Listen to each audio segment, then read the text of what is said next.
Hi everyone, my name's Kristen. I'm a CPAP user. I document my journey of life with a CPAP over on Instagram at me and my CPAP. You can see all my supplies and my machine behind me right here.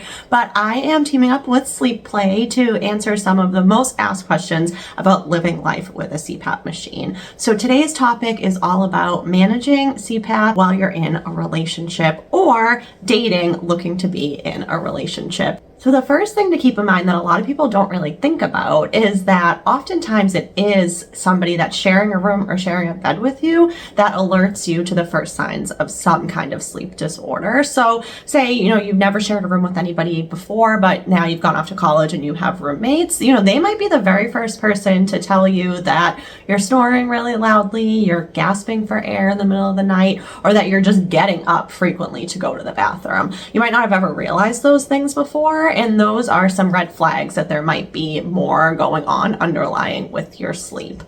But jumping into the, relationship piece of things, so it can be a challenge, for how to first bring that up if you're new in a relationship. Open and honest communication is going to be necessary at every stage in a relationship. So if you're on your first few dates with someone, I'm not saying you have to talk about your CPAP right away because it is related to your private health information. That's up to you when you want to let somebody know that. But when I'm not being a CPAP influencer, as I love to be, I actually am trained as a clinical mental health professional. So one of my favorite skills, that I use in my own life that comes from that training is when, you're worrying about what somebody else may or may not think, what somebody's reaction to something you've said or done may or may not be. A really, really great tool, to sort of reality test that for yourself is think about how would you respond if your friend said that same thing to you. So say you're new into dating someone and you're going to tell them that you have this sleep disorder and you're worried that that person's going to judge you, think differently of you, or that they're going to say something like really negative. But what would you think, and hopefully how would you react if a potential partner said that to you? Would you think that they were really embarrassing? Would you think there's something wrong with them? Would you run for the hills because of it? Probably not. So while we can never fully predict how somebody is going to act, we can try to temper some of those, fears, those anxious thoughts about, telling somebody about your CPAP use by using that tool. And, realistically, at the end of the day, if you do say that to somebody and they react really negatively and it doesn't turn into, a positive teaching moment where you can explain to somebody exactly how important that is for your health and how undiagnosed it is and how it's helped you in X, Y, and Z way, if they still, really aren't into that conversation or they're still not going to be supportive, is that really somebody that, you would want to have in your life in the long term anyway? So the next thing that we're going to get into is something that I do hear all of the time. And I think that it is, a valid concern, but it is something that can be easily fixed or dispelled. And that is concern that they won't be able to sleep because the machine is going to be so loud. And I hear that a lot, from friends or family my age that, maybe had other people in their lives that they were growing up that were using CPAP machines. And it does sound like they were really, really loud, maybe 10, 20 or more years ago. But CPAPs have come a long way in that time, and that they don't really make that much noise. So I'm going to do a little experiment with you. You can see my CPAP right behind me. So I'm going to head over there, turn it on, and we can see really how much noise it makes. Here's my CPAP machine, and I am going to put on the mask. Look at these skills. I'm going to put it on one-handed here. Okay, so I'm attached here, and I'm going to turn on the machine. So you're going to hear like a whoosh of air for a couple of seconds just as it first gets into my airway, and then see what you hear after that.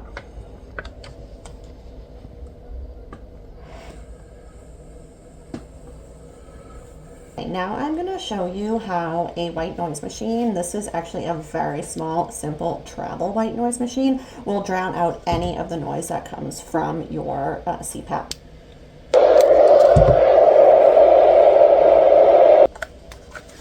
Okay, so you heard it here first, that the noise that the machine does make, I really don't think it's a lot at all. If somebody is having difficulty with the sound coming out of the machine, you or somebody else that you're sleeping nearby, just a white noise machine that's very relaxing will do the trick.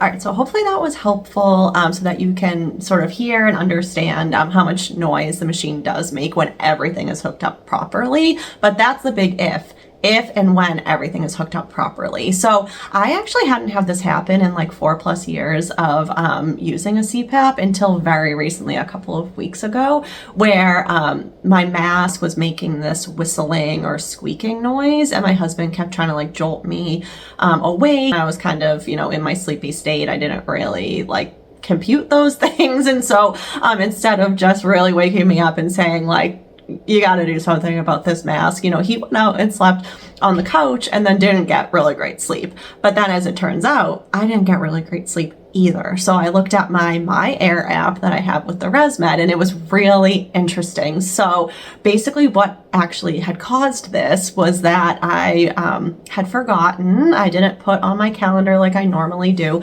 that I needed to change my CPAP mask, and it had been almost 2 months since I had changed the mask. So it had worn down, and there were a lot of leaks coming from that.